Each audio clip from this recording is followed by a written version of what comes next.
Dr. Shazia Zubair, and her topic of presentation is Botox Pearl. Dr. Shazia Zubair. Good morning, everyone.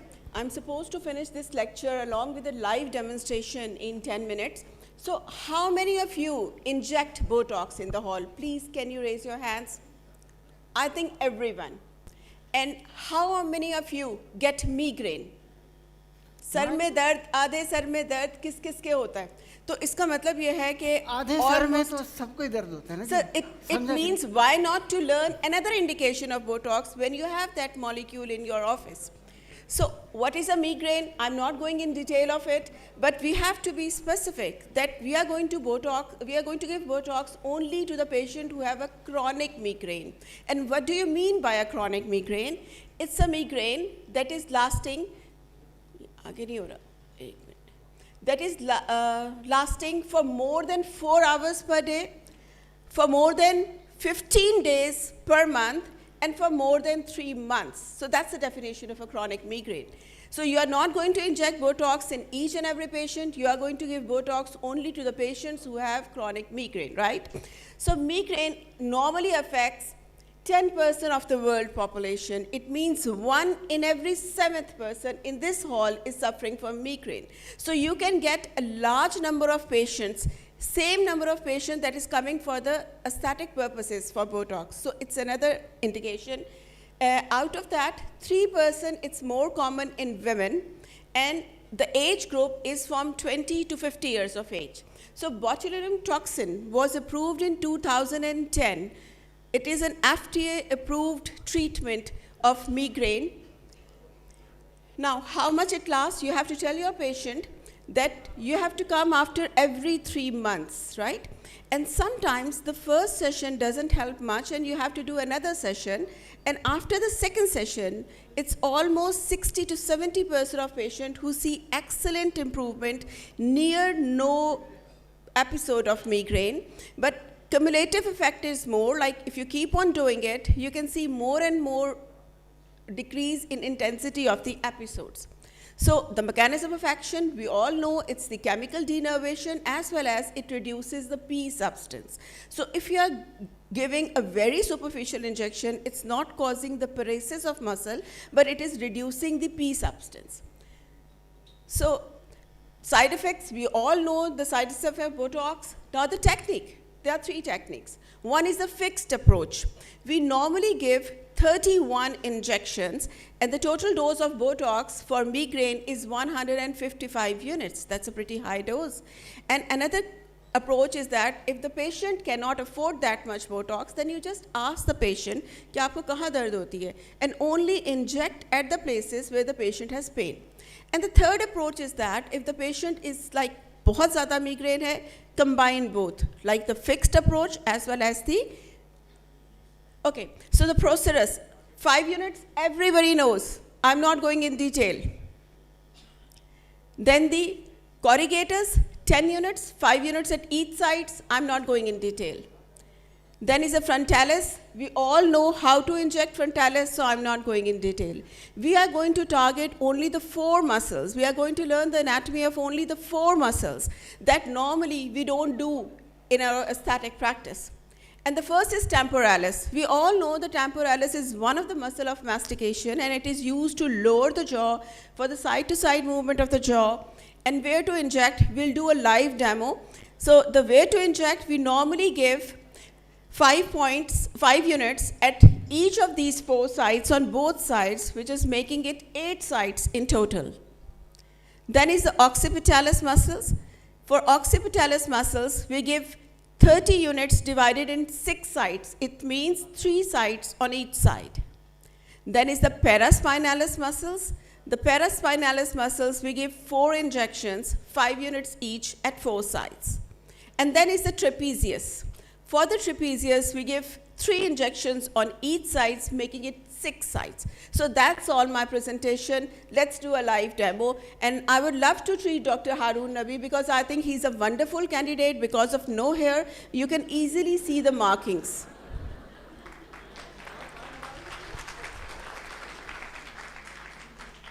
अच्छा, इसमें एक और बड़ी important बात है, जो आपने डोजेस बताई हैं, आम तौर पर न्यूरोलॉजिस्ट ये डोजेस लगाते हैं, बट द प्रॉब्लम इज़ कि इतनी हाई डोज पे जो मेन प्रॉब्लम आता है स्पेशली जब कोरोगेटर्स पे लगता है तो फेशियल एसिमेट्री, फ्रोज़न फेसेस और वो जो है ना, तो हम एज ए एस्थेटिक फिजिशंस हम माइग्रेन को भी ट्रीट कर सकते हैं और as well as simultaneously facial aesthetics को भी देख सकते हैं, क्योंकि जब पेशेंट न्यूरोलॉजिस्ट से ट्रीट करा के आता है तो यू कैन क्लियरली सी कि उसके फेस के जो एक्सप्रेशंस हैं वो कितने फ़र्क हो गए हैं. तो यस प्लीज़.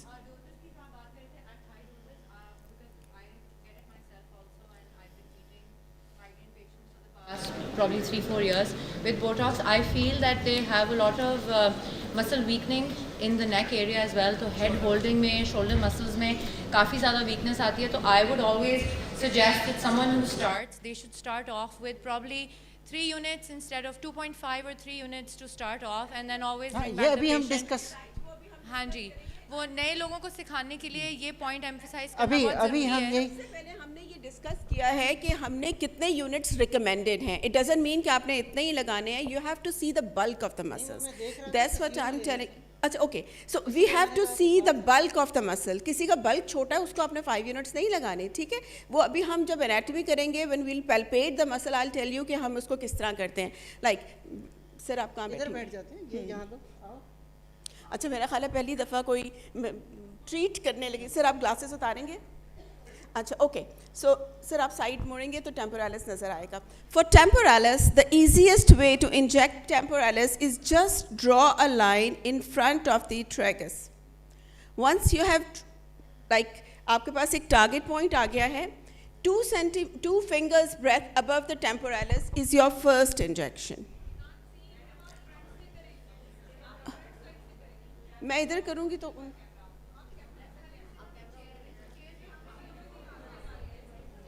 कैमरा किधर है भाई? चलें, अब इधर से करूँ. Okay okay. सर, अब आप साइड करें टेम्परस. ओके, हमने एक लाइन ड्रॉ की है just in front of the tragus. 2 fingers breadth above the tragus is your first marking. A good finger's breadth above the first point is your second marking. And then a good finger's breadth between the 2 lines is your third marking. And a finger's breadth behind this is your 4th marking. That should be just midway at the helix. Now, how can you touch? How can you assess कि आपने कितने units देने हैं? 3 fingers रखें. Ask the patient to clench. अब patient जब clench करेगा तो you all can see your masseters, ठीक है. अब आपने ये देखना है कि कहाँ पे ज़्यादा प्रेशर है, कहाँ पे कम प्रेशर है, ठीक है. अब डॉक्टर हारून का इस वक्त वैसे तीनों साइड्स पे इक्वल है. So for this patient I will like to give 5 units at each point. But अगर किसी की टेम्पोरालिस वीक है तो you have to start with the 2 units, right. How to give? 45 का एंगल रखिए एंड जस्ट इंजेक्ट हाफ से ज़्यादा depth needle की और just inject inside the muscles, right? यहाँ पे bleeding होती है, but that is more of a venous blood, so we don't need to worry about it. You just, but आपने muscle का bulk, वो that's after doing few patients, you can easily feel कि आपके fingers पे कितना bulk feel हो रहा है. तो अगर bulk आपका ज़्यादा है तो maximum dose is 5, not the exact dose is 5. That varies from patient to patient, right? It's a tailored treatment. Now, एक क्वेश्चन अब आपसे. अगर आपने किसी के टेम्पोरलिस को बिल्कुल ही वीक कर दिया तो उसकी क्या कॉम्प्लिकेशन हो सकती है?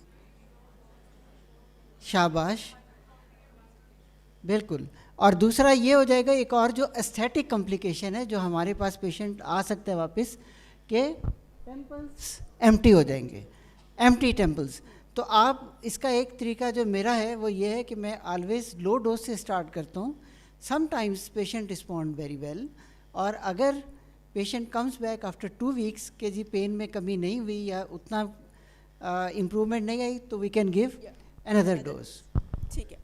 अच्छा, अब एक तरीका और, अगर आपका कोई पेशेंट है जिसका आपको मसल का बल्क बिल्कुल भी नहीं फील हो रहा और पेशेंट को फिर भी दर्द है, तो you can do a very superficial injection जो कि मसल की पेरेसिस नहीं करेगा लेकिन पी सब्सटेंस को रिड्यूस कर देगा, ठीक है.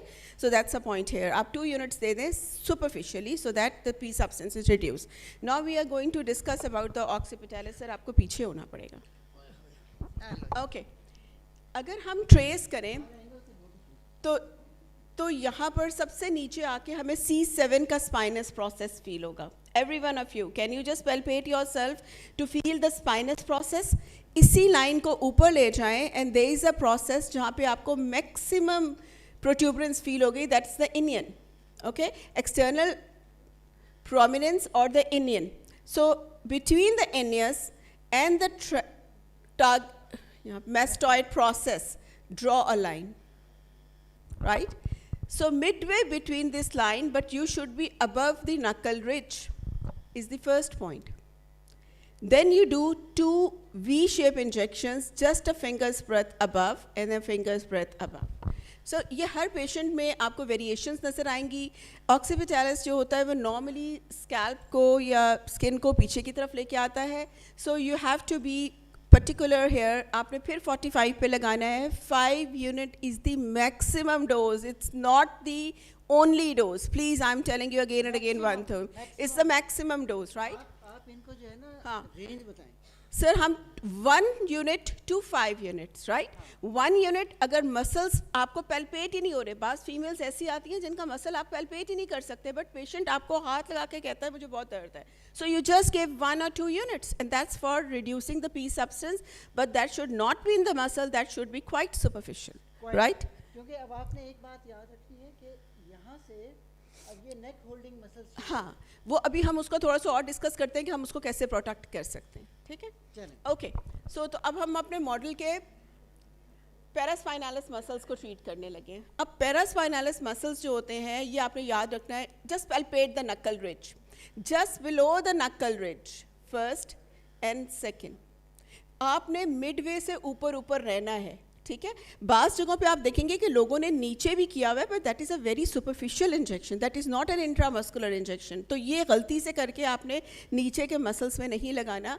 आपने यहाँ पे सिर्फ आपने जस्ट ग्रूव को यू पैल्पेट करें तो exactly you can palpate the paraspinalis muscles. तो उसमें पैरास्पाइनैलिस मसल्स में अगेन आपने 2 injection, but that should be pretty above the mid margin. और जो नक्कल रिज है उससे एग्जैक्टली नीचे, बहुत नीचे नहीं, बिकॉज आप यहाँ पे वीकनेस कर देंगे. So that's the paraspinalis. Now we come towards the trapezius. अब ट्रेपीजियस के लिए सर को यहाँ से पैल्पेट करें तो आप सबको अपने एक्रोमियल जॉइंट फील होगा, ठीक है? फ्रॉम द एरिया जहाँ से आपको मसल टिल्ट करता हुआ नज़र आता है to the acromial joint, just draw a line and that line के सेंटर में आपका first injection. 1 finger above and 1 finger below is the second injection. This is again not a deep injection. Please make sure it's not a deep injection, right? What I normally do is कि मैं center में 5 units देती हूँ और sides पे दोनों के ऊपर 2 units देती हूँ, ठीक है? Center थोड़ा सा deep, but ऊपर और नीचे वाले आप quite superficial, जिसको आप Botox for Barbitox और वो सारा कहते हैं, that again you can do it, and that is all about migraine for Botox. Botox for migraine. अच्छा एक बात ठहरे, एक बात और. कुछ पेशेंट आपके पास बाद में आएंगे, वो कहेंगे मुझे यहाँ दर्द है. तो यहाँ जो दर्द है इसका मतलब ये है कि again you have to reduce the P substance, just superficial injection 1 or 2 unit.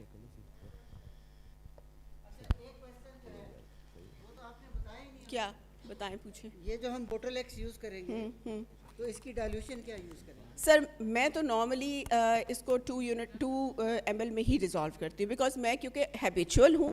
Please don't change your dose. जो आप एस्थेटिक्स में यूज़ करते हैं उसी में करें, otherwise you will get confused, right? तो आपको यूज टू हो जाते हैं कि आपको पता चल जाता है कि कितना 1 यूनिट है, 2 यूनिट्स है. तो normally I dilute in 2 ml. और मैं फर्स्ट टाइम पेशेंट को 155 यूनिट्स नहीं लगाती. I give 100 units to the patient and then the patient comes after 2 to 3 weeks. अगर वो पेशेंट मुझे कहता है कि प्रॉब्लम है तो then inject. Maximum dose is 155 units. Please don't quote me anywhere कि जी आपने कहा ही यही था कि 155 यूनिट्स लगाने. ये बस ये मैं आपको बार बार ये बात याद करा रहा हूँ कि 150 is the maximum dose, but you have to tailor the treatment according to the condition. अच्छा, एक तो ये है ना फिक्स्ड मार्क्स, ये जो आपने मेरी तस्वीरें ली हैं यादगार किस्म की, तो एक और भी होता है कि always ask your patient to और कि आपको सबसे ज़्यादा पेन किधर है, और उससे आप आइडेंटिफाई कराएं और उसको कहें कि with their nails make a mark, और जब वो जो मार्क बनाए तो उधर आप अपना इंजेक्शन लगाएं उस पॉइंट पे डायरेक्ट। अच्छा, और ये भी एक और बात याद रखनी है कि हर मसल जो है उसकी वीकनिंग का एक एस्थेटिक एज वेल एज एक फंक्शनल साइड इफ़ेक्ट होगा। तो आपने हमेशा जो डोज माइग्रेन के लिए यूज़ करनी है, start with the lower dose. कि आपने जो है ना हमारी इस बात को याद नहीं कर लेना कि 150 है तो 150 लगा के छोड़ने। और दूसरी बात ये कि आई थिंक एस्थेटिक्स या डर्मेटोलॉजिस्ट ज़्यादा अच्छा मिग्रेन बोटॉक्स के लिए बोटॉक्स दे सकता है मिग्रेन के लिए, because thing is that if you know the anatomy, आपको पता है कि उसका एस्थेटिक कंपोनेंट कौन सा है और उसका मस्कुलर कंपोनेंट कौन सा है।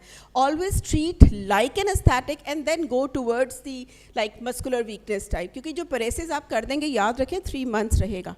So you don't have to do the neck weakness. अच्छा, आप फ्रंटालिस नहीं आपने बताया। अच्छा सर, वो मैंने प्रोसीरस फ्रंटालिस इसलिए नहीं कवर किया, but normally we do is कि आप यहाँ से क्रस्ट को फील कर लें पेशेंट के, ask the patient to raise the, जैसे हम नॉर्मली एस्थेटिक्स में लगाते हैं, सर ऊपर करें ऊपर करें, ओके सर के तो यहाँ तक रिंकल्स आ रहे हैं और यहाँ पे सर का टेम्पर ये क्रस्ट फील हो रहा है। So we have to be like यहाँ पे दोनों साइड्स पे मार्किंग क्लियर है, सर साफ है। Sir marking, you are an ideal candidate for your ideal.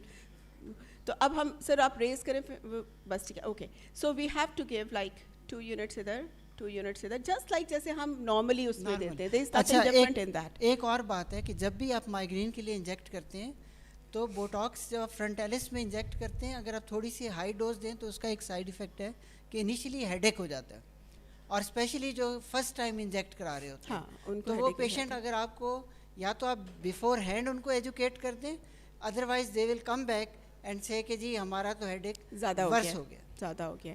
और हेडेक की काज ज़रूर पूछा करें कि सिर दर्द क्यों है। हाँ जी, हाँ बेगम साथ है। हाँ, यानी कि दोनों spouse. So that is all about the Botox. Any question? और Anybody बोटॉक्स wants? और बोटोलेक्स, a big hand for Botolex because they are the main sponsors. Thank you. चलें. And big hand for my model. Thank you. Thank you, sir.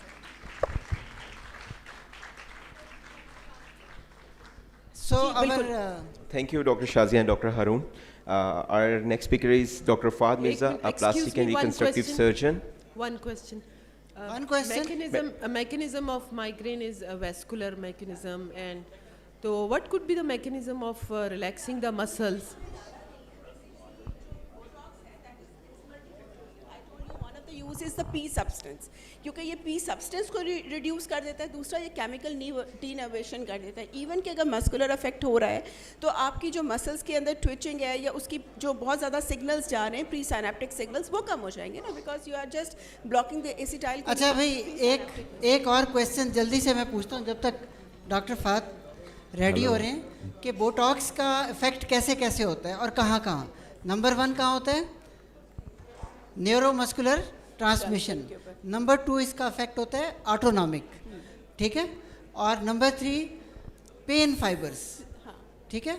और number 4 salivary glands. तो ये जो है ना, इसका जो मेन पेन का इफेक्ट है वो सी फाइबर्स और अनमाइलिनेटेड जो सी फाइबर्स सर हैं उसका, बल्कि ये और जो अगर आप मिग्रेन में पढ़ें तो वो कहते हैं कि एमेगडला के ऊपर सबसे ज़्यादा इफेक्ट होता है, and patient is more happier. Those who are having Botox, उनकी डिप्रेशन कम हो जाती है, बिकॉज Depression. वो एमेगडला पे काम कर रहा होता है और आपकी you become more like happy. Happy. और Yeah. ये it's a new happy drug. हाँ